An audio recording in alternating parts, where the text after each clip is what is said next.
വടകര മുനിസിപ്പാലിറ്റിയുടെ മുൻ ചെയർമാനായിരുന്ന,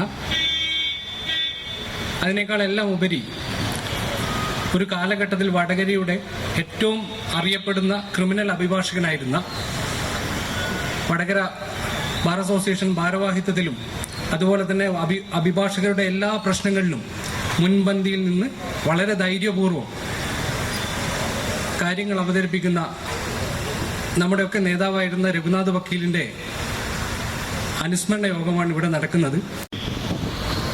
2024 സെപ്റ്റംബർ 9 നമ്മളെയൊക്കെ വിട്ടുപോയിട്ടുള്ളത്.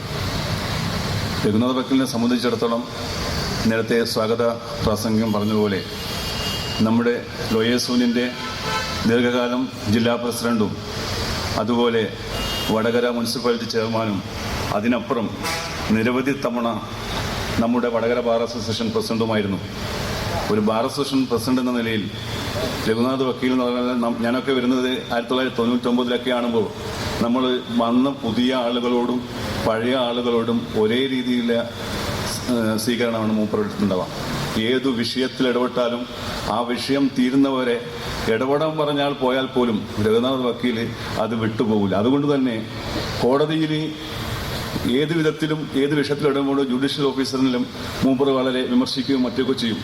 പക്ഷെങ്കിൽ ഏത് വിഷയത്തിലും ഇടപെട്ട് കഴിഞ്ഞാൽ അത് പരിഹരിക്കുന്നവരെ രഘുനാഥ് വക്കീൽ വിട്ടുപോകില്ല. എന്നും ജൂനിയർമാർക്ക് ഒരു അഭയകേന്ദ്രമായിരുന്നു രഘുനാഥ് വക്കീലിൻ്റെ വീടും. രഘുനാഥ് വക്കീൽ ഞങ്ങളെപ്പോലെ വിദ്യാർത്ഥി പ്രസ്ഥാനങ്ങളിൽ പ്രവർത്തിച്ച് മുന്നോട്ട് വന്ന ആളുകൾക്ക് ഒരിക്കലും വിസ്മരിക്കാൻ വേണ്ടി പറ്റാത്ത ഇതുപോലുള്ള നിരവധി വ്യക്തിത്വങ്ങൾ ഈ നാട്ടിലെമ്പാടുമുണ്ട് എന്ന കാര്യം നാം ഓർക്കേണ്ടതായിട്ടുണ്ട്. വിദ്യാർത്ഥി പ്രസ്ഥാനത്തിൻ്റെ പ്രവർത്തനങ്ങൾ എന്ന് പറയുന്നത് അതിഭീകരമായ പോലീസ് മർദ്ദനങ്ങൾ ഏൽക്കുമ്പോഴും പോലീസിനെ കൊലപ്പെടുത്താൻ വേണ്ടി ശ്രമിച്ചു എന്നുള്ള കേസ് വിദ്യാർത്ഥികളിലേക്ക് ചുമത്തപ്പെടുക എന്നുള്ള ഒരു പതിവ് രീതി അന്ന് കേരളത്തിൽ നിലനിന്നിരുന്നു.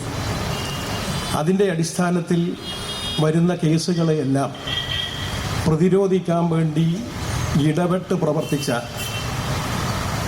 രഘുദാസ് അഡ്വക്കേറ്റിനെ പോലെയുള്ള വ്യക്തിത്വങ്ങളാണ് ഞങ്ങളെപ്പോലെയുള്ള ഇളം തലമുറകളെ വളർത്തി മുന്നോട്ട് കൊണ്ടുപോകുന്നതിന് അവരുടേതായ സംഭാവനകൾ നൽകിയിട്ടുള്ളത് എന്ന് കാണാം.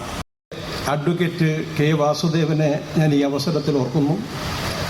കോഴിക്കോട് കുഞ്ഞിരാമ പൊതുവാളിനെ ഞാൻ ഈ അവസരത്തിൽ ഓർക്കുന്നു. അതുപോലെ ഞങ്ങളെയൊക്കെ ഈ കേസുകളിൽ നിന്ന് രക്ഷപ്പെടുത്തിയെടുത്ത് ഇത്തരത്തിലേക്ക് വളർത്തിയെടുക്കുന്നതിന് പങ്കുവഹിച്ച വ്യക്തിത്വങ്ങളെ ആദരവോടെ ഈ അവസരത്തിൽ ഓർക്കുകയാണ്. വ്യക്തിത്വങ്ങൾക്കെല്ലാം ഓരോ സവിശേഷതകളുണ്ട്. അത്തരത്തിലൊരു സവിശേഷത അഡ്വക്കേറ്റ് രഘുനാഥിൻ്റെ സവിശേഷതയായി എനിക്ക് തോന്നിയിട്ടുള്ളത്, ഏത് കാര്യം പറഞ്ഞാലും ചിരിച്ചുകൊണ്ടാണ് അതിനോട് പ്രതികരിക്കുക എന്നുള്ളതാണ്. നമ്മളോട് പ്രതികരിക്കുന്ന കാര്യത്തിലായാലും കൊള്ളാം, ഏറ്റവും ഗൗരവപ്പെട്ട കാര്യങ്ങൾ അവതരിപ്പിക്കുമ്പോഴായാലും കൊള്ളാം, നമ്മൾ കേസുകളിൽ വരുത്തുന്ന വീഴ്ചകളെക്കുറിച്ച് ഓർമ്മപ്പെടുത്തുന്ന കാര്യത്തിലായാലും കൊള്ളാം, എല്ലാ കാര്യത്തിലും ചിരിച്ചുകൊണ്ട് നിൽക്കുന്ന രഘുനാഥിനെ അഡ്വക്കേറ്റിനെയാണ് ഞാൻ ഈ അവസരത്തിൽ എനിക്ക് ഓർമ്മയിൽ നിൽക്കുന്നത്. എൻ്റെ കർത്തവ്യമാണ്, ഉത്തരവാദിത്വമാണ് എന്ന നിലയിലാണ് ഞാനിതിനെ കാണുന്നത്. ആ ഉത്തരവാദിത്വം നിർവഹിക്കുന്നതിൻ്റെ ഭാഗമായിട്ടാണ് ഇവിടെ കേരളത്തിൽ, ഇന്ത്യ രാജ്യത്ത് ഇന്ന് ഏറ്റവും സജീവമായി ചർച്ച ചെയ്യപ്പെട്ടുകൊണ്ടിരിക്കുന്ന ഒരു വിഷയത്തെ ഞാൻ അവതരിപ്പിക്കുന്നു.